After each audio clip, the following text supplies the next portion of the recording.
IIM UPSC tuitions only in Tirumala IAS institute Chaitanyapuri. Call చేసి ఇప్పుడే join అవ్వండి. లక్షల్లో అప్పు కానీ గెలిచి వస్తామనే ధీమాతో అగ్రరాజ్యంలో అడుగుపెట్టిన వారి పరిస్థితి ట్రంప్ రాకతో అగమ్యగోచరంగా మారింది.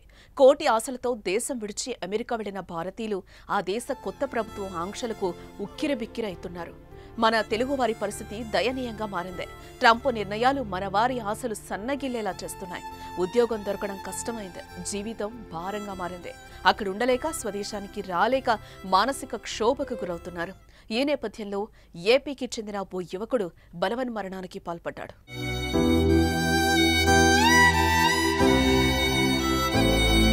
డాలర్ డ్రీమ్ ప్రతి ఒక్కరి కల. అమెరికా వెళ్లాలి, ఉద్యోగం చేయాలి, బాగా సంపాదించాలని భారతీయుల ఆశ, వారి తల్లిదండ్రుల ఆకాంక్ష కూడా. తెలుగు రాష్ట్రాలకు చెందిన వారు కూడా ఎన్నో ఆశలు, మరెన్నో ఆశయాలు, ఉన్నత లక్ష్యాలతో అమెరికా వెళ్లి పార్ట్ టైం ఉద్యోగాలు చేసుకుంటూ చదువుకుంటూ ఎంతో మంది అక్కడే సెటిల్ అయ్యారు.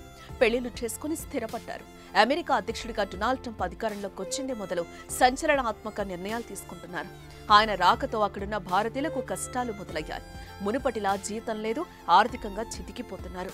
ఉద్యోగ అవకాశాలు తగ్గిపోయాయి. దీంతో ఎంతో మంది మానసికంగా చితికిపోతుంటే కొందరు బలవంతంగా తనువు చాలిస్తున్నారు.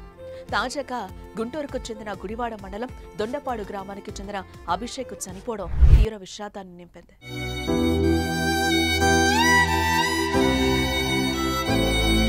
కొల్లి శ్రీనివాసరావు, లక్ష్మీ శేష్ కుమారికి కవల పిల్లలు. శ్రీనివాసరావు గుడివాడలో ప్రైవేట్ ఉద్యోగం చేస్తున్నాడు. కుమారులు కొల్లి అరవింద్ అభిషేక్ ను కష్టపడి చదివించారు. అభిషేక్ 10 ఏళ్ల కిందట MS చదివేందుకు అమెరికాకి పంపించారు. అందుకోసం చాలా అప్పులు కూడా చేశారు. అమెరికా వెళ్లిన అభిషేక్ మాస్టర్స్ డిగ్రీ పూర్తి చేసి అమెరికాలోనే మంచి ఉద్యోగం సంపాదించాడు. అమెరికాలో స్థిరపడిన భారత సంతతి అమ్మాయితో ఏడాది క్రితం కులాంతర వివాహమైంది. వారి కష్టానికి ఫలితంగా ఇద్దరూ ఉద్యోగాలు సాధించారు.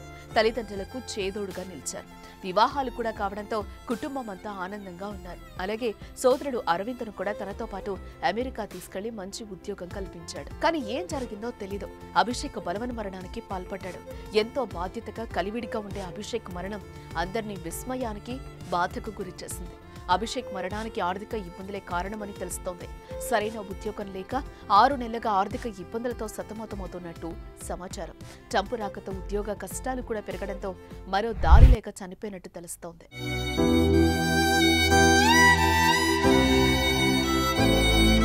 అభిషేక్ మరణం ఆయన కుటుంబంలో తీవ్ర శోకాన్ని నింపింది. కుమారుడు మరణించాడని తెలిసి తల్లిదండ్రులు కన్నీరు మున్నీరవుతున్నారు.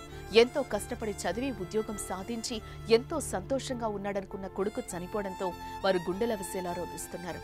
మరోవైపు మృతదేహాన్ని గుడివాడ తీసుకొచ్చేందుకు ఏర్పాట్లు జరుగుతున్నాయి.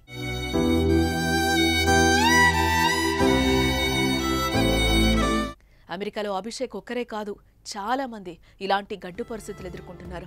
అక్కడ ఉంటే ఏ క్షణంలో ఉద్యోగం పోతుందో తెలియక, అలాగని ధైర్యం చేసి భారత్కు రాలేక సతమతమవుతున్నారు. వారి కుటుంబాలు మానసికంగా కుంగిపోతున్నాయి. అయితే కష్టాలకు ఆత్మహత్యలు మాత్రమే పరిష్కారం అనుకోవడం, ఉన్నత విద్యావంతులు కూడా భావించి చనిపోతూ ఉండడం ఆందోళన కలిగిస్తోంది.